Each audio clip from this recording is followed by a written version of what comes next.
Last week's analysis nailed the bottom mostly and is the bottom in. Key levels I'm watching. Let's go ahead and dive in and talk about it.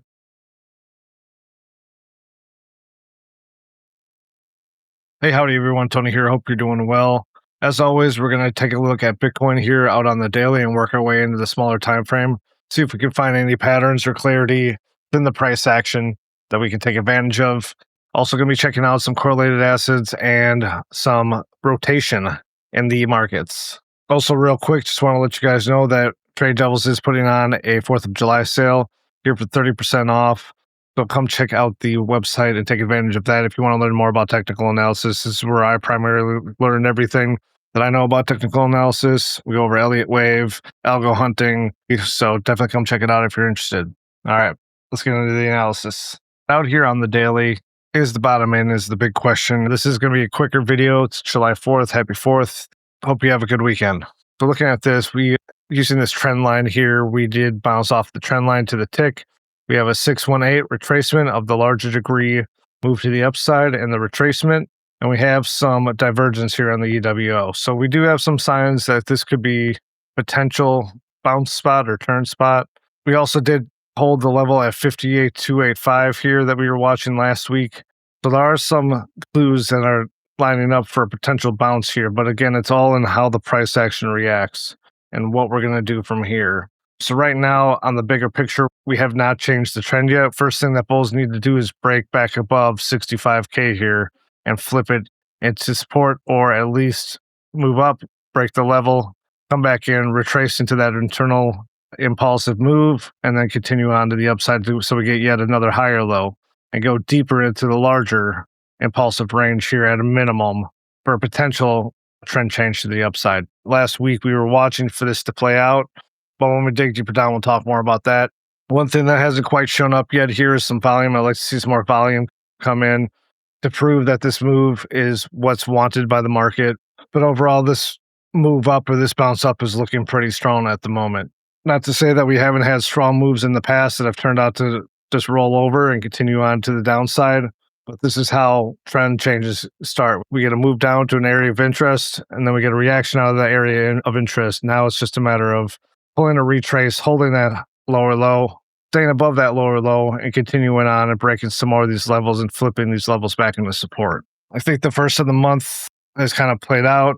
So that was on our list of things last week that we were looking for as well, that we would potentially see a change here after we swept this level at 58,285, that we would get a bounce up and potentially get at least an internal retracement to this impulsive range. And that's played out. I think this week, futures open and stocks open is going to be pretty huge. And it's going to let us know if this move was just some kind of rebalancing in the markets. It's the end of the quarter. It's the end of the month. So this could be just a timed event situation. We had some news last week as well. If it was all timed events, we're just going to roll on over and continue the downside and continue this trend of lower highs and lower lows. But with that, let's go ahead and dive into the smaller time frame. So last week, we were watching for these two scenarios here on the smaller time frame, essentially looking for a sweep of this level and a pullback up for some more potential upside. And that played out. We ended up breaking this level and breaking this low here and sweeping this level once again before we got to move back up. I don't think this is a super convincing completed impulsive move, and that's why I was a little suspicious about it. And on X, I thought it might be a potential flat here, and then we get one more leg down, but it seems like we floated away. We've taken out some pivots that we were keeping an eye on, so that's off the board at the moment.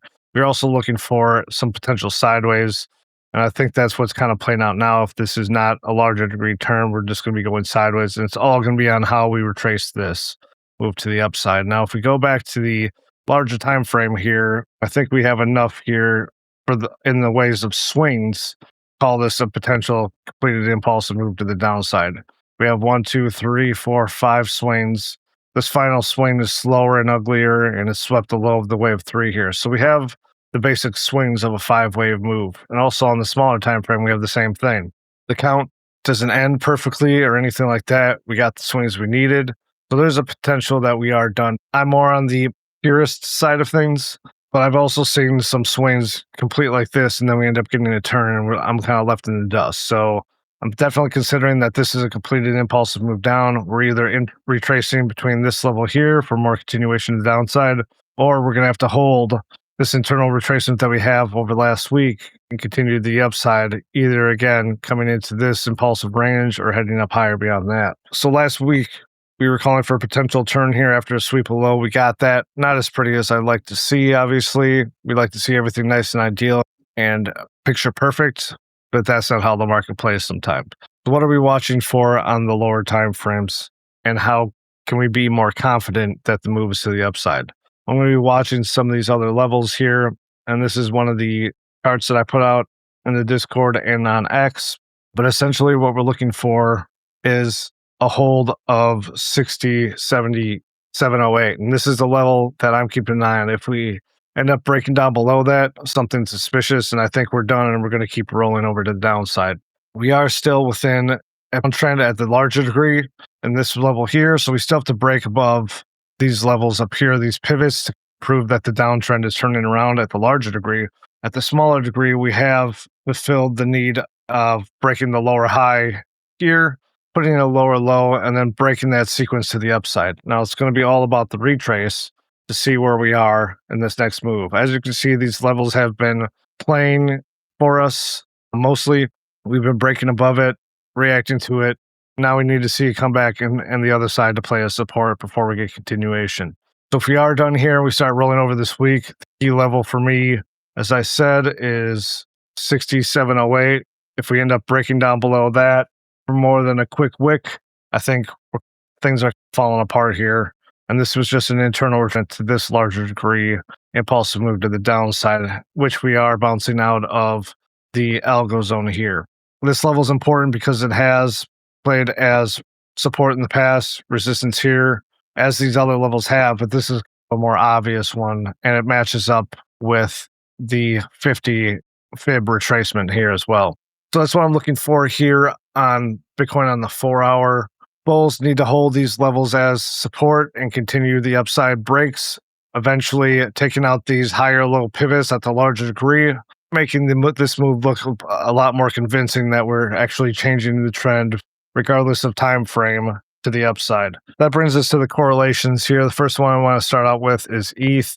This just looks like a stronger, healthier move over Bitcoin. Again, it has been really beat up over the last couple months. Everyone's crapping all over it. So bounce to the upside, I would have suspected would be a little bit stronger just because it's so beat down, and any relief would be seen in the price action here. And that's what we have. We have a nice pretty move to the upside in the form of a potentially, or is this a 1, 2, 3, 4, 5? I think the level we have to keep an eye on is 1691.29. If bulls can hold this level and continue up, I think we'd have a nice looking, pretty impulsive move to the upside. But we have to consider that this could only be a 3-wave move just because of what we have to the right-hand side. All we have printed right now is 3-wave moves, one here, and then this could be a potential another 3-wave move, and we're just putting in some kind of sideways consolidation here before we end up coming back down and breaking these lower lows, these equal lows, as a matter of fact, down at 1500. And then I'll be watching for this level to play as resistance if we end up breaking down there before we get continuation. But for right now, we're looking pretty good and healthy here. This is a stronger looking move and a better, prettier looking move, as I said, to Bitcoin. 1,691.29 level, play as support for a potential wave forward and continuation to the upside here. Going back out and checking this out just side by side, we got what we were looking for last week, potential wave forward in the DXY, reflecting a move up to the upside in the ES and a break of this level. Got to move up in ES, move up in Bitcoin, move up in the ETH, move down in the DXY. So everything's kind of playing out. The correlations are still intact, maybe not as strong as they were before. As you can see, we got to move down in the ES, and BTC is still holding up. So there's a potential eventually BTC will try and catch up with the ES, but we'll have to see how the futures open today. Zooming in here on the DXY first, last week we were looking for a wave 4 to the downside, potentially holding some of these levels.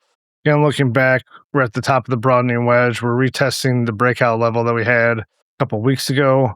And this is where things get pretty important, is at this level at 100.522.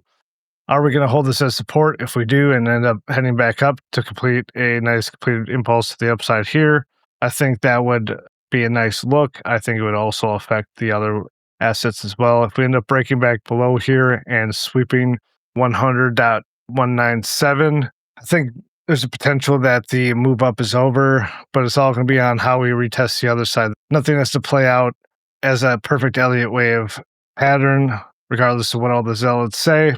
But I think it's more likely that we would break back into this range, turn this into resistance, and then move back down to the downside to some of these other levels here. So this level is pretty huge. If and depending on how it holds, could be the catalyst or the headwind, tailwind that the rest of the market is affected by. Looking at ES, I think we still have some sideways going on. One thing I wanted to kind of point out, if we take off all the drawings, you can see what this looks like. To me, there's a couple possibilities, but essentially what we're doing is going sideways here. So if we tighten up and continue moving within this potential triangle or sideways consolidation here, I think there is a chance that we are going to get some further upside, which will hopefully help Bitcoin and the rest of the crypto market here to get at least a little bit of a relief rally, if not continue to the upside. Eventually, ES is going to have to correct, and I think depending on the narrative, some of what happened last week was due to news, in my opinion. So if all the countries in the world decide to go to Bitcoin, obviously that's going to shoot things up. But if we rely on the correlations and the price action that we kind of have on the screen here, any upside is going to transfer down to Bitcoin. And if ES does decide to eventually take a little breather here and correct deeper, retracing this large move up that we've had since March of 2026, Bitcoin's definitely going to feel it, and we will get either further downside or at least some sideways on BTC as well here. So I still think the market looks pretty healthy here. We are going sideways, even though technology and everything is retracing, and all the AI bros are kind of feeling what it's like to be in crypto. With some of these retracements, we can look to rotation that we're getting in some of the larger stocks could continue this thing moving to the upside, even though AI and all that other stuff is getting a retracement at this point and taking a bit of a break. So let's go ahead and take a look at the rotation and see what's really leading the market while AI retraces. So just wanted to show you a quick sector scan here. As you can see, we have the S&P right here, showing a bit of a retrace. We can see here, this is technology. Technology is coming down as well.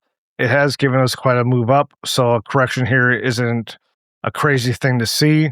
But as this is correcting, we want to look at the other assets to see who's moving to the upside and who's holding the whole market up. I think overall it's pretty apparent here. I'll just go through this real quick. So we have energy. Energy's retracing. The oil's coming down. Some of the power plants and everything's coming down. So I'd be looking for this to come to a corrective move. This does look like a 1, 2, 3, 4, 5.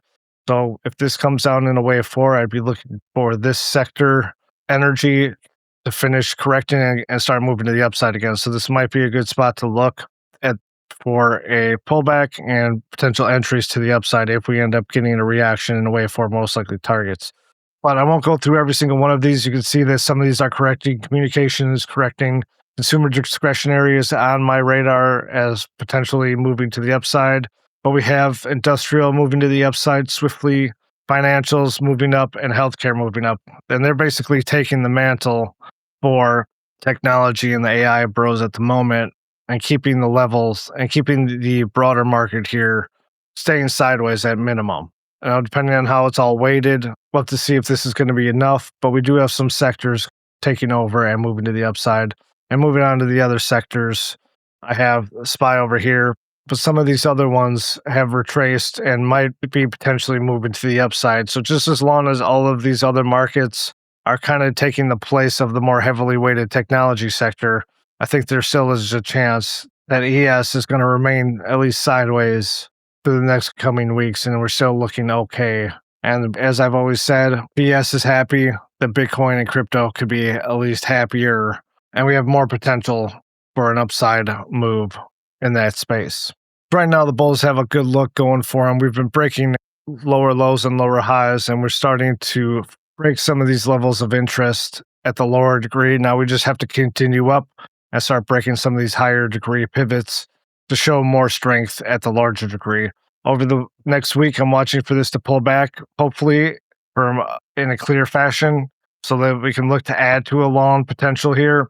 And I think 60,708 is my level in the sand, where if we start breaking beneath that, depending on how the count looks when we do enter this area, that is going to be a turning point, and then we're going to get some continuation, holding the lower highs and lower lows at the larger degree.